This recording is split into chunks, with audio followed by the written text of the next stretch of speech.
ইনকিলাব মঞ্চের মুখপাত্র ওসমান হাদির ওপর হামলাকারীদের দ্রুত আইনের আওতায় আনতে আইনশৃঙ্খলা বাহিনীকে নির্দেশ দিয়েছেন প্রধান উপদেষ্টা ডক্টর মোহাম্মদ ইউনূস। এই ঘটনায় দেয়া বিবৃতিতে বিএনপি মহাসচিব মির্জা ফখরুল ইসলাম আলমগীর ওসমান হাদির দ্রুত সুস্থতা কামনা করে সরকারকে সন্ত্রাস দমনে দৃঢ়ভাবে ব্যবস্থা নেয়ার আশা ব্যক্ত করেন। এই ঘটনায় গভীর উদ্বেগ প্রকাশ করে দ্রুত নিরপেক্ষ ও স্বচ্ছ তদন্ত কামনা করেছেন জামায়াতের আমির ডাক্তার শফিকুর রহমান। বিস্তারিত শামীম চৌধুরী জানাচ্ছেন। রাজধানীর বিজয়নগর এলাকায় ইনকিলাব মঞ্চের মুখপাত্র ও ঢাকা ৮ আসনের সম্ভাব্য স্বতন্ত্র প্রার্থী শরীফ ওসমান হাদি দুর্বৃত্তদের গুলিতে গুরুতর আহত হওয়ার ঘটনায় গভীর উদ্বেগ জানিয়েছে অন্তর্বর্তীকালীন সরকারের প্রধান উপদেষ্টা প্রফেসর ডক্টর মোহাম্মদ ইউনূস। তিনি বলেন, নির্বাচনী পরিবেশে এমন সহিংস হামলা একেবারেই অগ্রহণযোগ্য।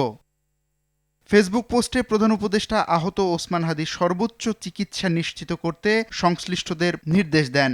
একই সঙ্গে আইনশৃঙ্খলা রক্ষাকারী বাহিনীকে দ্রুত ও ব্যাপক তদন্ত চালিয়ে হামলায় জড়িত সবাইকে শনাক্ত করে আইনের আওতায় আনার নির্দেশ দেন। এদিকে ওসমান হাদি গুলিবিদ্ধ হওয়ার ঘটনায় আনুষ্ঠানিক বিবৃতি দিয়েছে বিএনপি। এ ঘটনায় তীব্র নিন্দা জানিয়ে জাতীয় প্রেসক্লাবে এক আলোচনা সভায় বিএনপি মহাসচিব মির্জা ফখরুল ইসলাম আলমগীর বলেন, ওসমান হাদিকে গুলি করা অশনি সংকেত। কালকে আপনার শিডিউল ঘোষণা হয়েছে, আর আজকেই আপনার একজন প্রার্থীকে গুলি করা হয়েছে ৮ নম্বরে ঢাকা ৮-এর মধ্যে হাদি সাহেব ইনসাফ পার্টির প্রার্থী।